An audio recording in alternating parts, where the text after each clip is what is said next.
سورہ قمر آیت نمبر 18 سبحانك لا علم لنا إلا ما علمتنا إنك أنت العليم الحكيم أعوذ بالله من الشيطان الرجيم بسم الله الرحمن الرحيم كذبت عاد فكيف كان عذابي ونذر إنا أرسلنا عليهم ريحا صرصرا في يوم نحس مستمر تنزع الناس كأنهم أعجاز نخل منقعر فكيف كان عذابي ونذر ولقد يسرنا القرآن للذكر فهل من مدكر۔ گزرے ہوئے آیتوں میں قوم نوح کے متعلق فرمایا گیا تھا کہ انہوں نے اللہ کے نبی کو جھٹلایا تو ان پہ عذاب آیا، اس عذاب کا قرآن کریم نے تذکرہ کیا۔ اب تلاوت شدہ آیتوں میں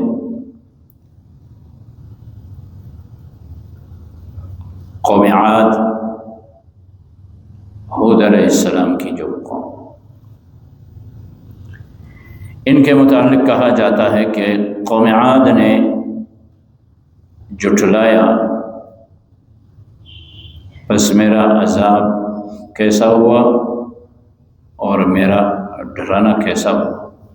دیکھیں رسول اللہ صلی اللہ علیہ وسلم اللہ کے بندوں کو اللہ کے عذاب سے ڈراتے ہیں۔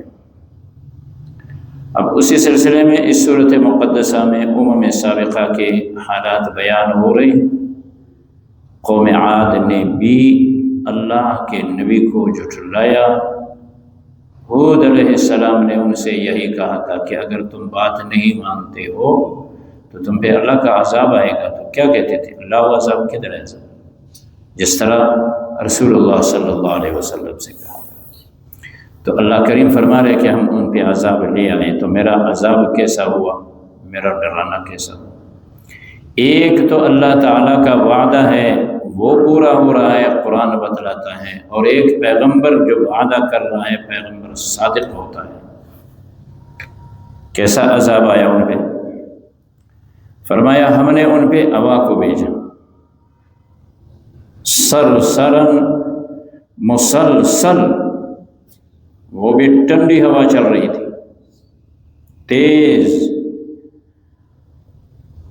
وہی دن ان کے حق میں منحوس ٹھہرا کہ ان پہ اللہ کا عذاب آ رہا ہے، یوم نحس، منحوس دن میں، یعنی وہ دن تو منحوس نہیں ہے، اس قوم کے حق میں وہ منحوس بن گیا، اس لیے کہ ان پہ اللہ کا عذاب آیا۔ تو جب یہ ہوا تیزی کے ساتھ چل رہا ہے، حکم اللہ کا ہے، اللہ چاہتا یہی ہے کہ ان کو عذاب دے، تو پھر کیا ہوا؟ ان کا یا ان کی حالت اللہ کا قرآن یہ بیان کر رہا ہے کہ یہ تنزع الناس، لوگوں کو اکاڑ پھینک رہا تھا، تیزی کے ساتھ یہ ہوا چل رہا تھا، پاؤں سے یوں اٹھا کر مارتا تھا تو سر اس کا تن سے جدا ہو جاتا تھا، کتنی تیز ہوا۔ اور چونکہ قوم عاد کدو کاٹ میں پڑے تھے، فرمایا جب وہ ان کو ہوا اٹھا کے زمین پہ دے مارتا تھا تو پھر زمین پہ پڑے ہوئے تھے، کأنہم اعجاز نخل منقعر، جس طرح کھجور کو جڑ سے کاٹ کر زمین پہ رکھا جائے۔ کھجور کی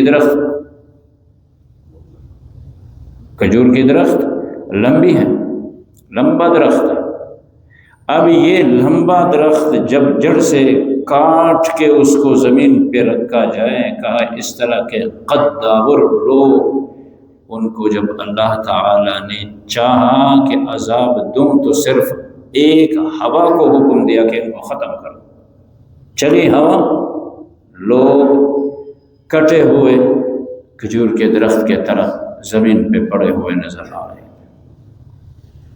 اس کو بیان کرنے کے بعد پھر قرآن کہتا ہے فَكَيْفَ كَانَ عَذَابِي وَنُذُرِ، کیسا تھا میرا عذاب، کیسا تھا وہ ڈراوا جو ان کو ڈرایا جا رہا تھا مت کرو نافرمانی۔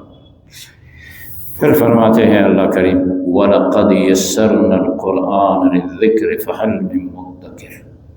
اس سے پہلے بھی اللہ نے فرمایا وَلَقَدْ يَسَّرْنَا الْقُرْآنَ لِلذِّكْرِ، نصیحت حاصل کرنے کے لیے قرآن بہت آسان ہے کوئی قرآن میں غور کرنے والا کہ اس سے نصیحت حاصل کرے؟ اللہ تعالی ہمیں قرآن کریم پہ غور کرنے، نصیحت حاصل کرنے، قرآن کریم کے پڑھنے اور اس پہ عمل کرنے کی توفیق عطا فرمائے۔ چنانچہ ارشاد خداوندی ہے اعوذ باللہ من الشیطان الرجیم بسم اللہ الرحمن الرحیم کذبت عاد، جھٹلایا قوم عاد نے، فکیف کان عذابی ونذر، پس کیسا ہوا میرا عذاب اور میرا ڈرانا۔ انا ارسلنا علیہم، بے شک ہم نے بھیجا ان پہ، ریحا صرصرن، تیز ہوا، فی یوم نحس، نحوست کے دن میں، مستمر، جو ان پہ چل رہی تھی، تنزع الناس، وہ اکاڑ کے پھینکتا تھا وہ ہوا لوگوں کو، کأنہم اعجاز نخل منقعر، ان کو اٹھانے اور پھینکنے کے بعد فرمایا گویا کہ وہ اعجاز نخل منقعر، کٹے ہوئے کھجور کے تنے تھے جو پڑے ہوئے تھے زمین پہ۔ فَكَيْفَ كَانَ عَذَابِي وَنُذُرِ، بس کیسا تھا میرا عذاب اور میرا ڈراوا۔ وَلَقَدْ يَسَّرْنَا الْقُرْآنَ لِلذِّكْرِ، اور ہم نے آسان کر دیا قرآن کو نصیحت کے لیے، فَهَلْ مِن مُّدَّكِرٍ، بس ہے کوئی نصیحت حاصل کرنے والا۔ اللہ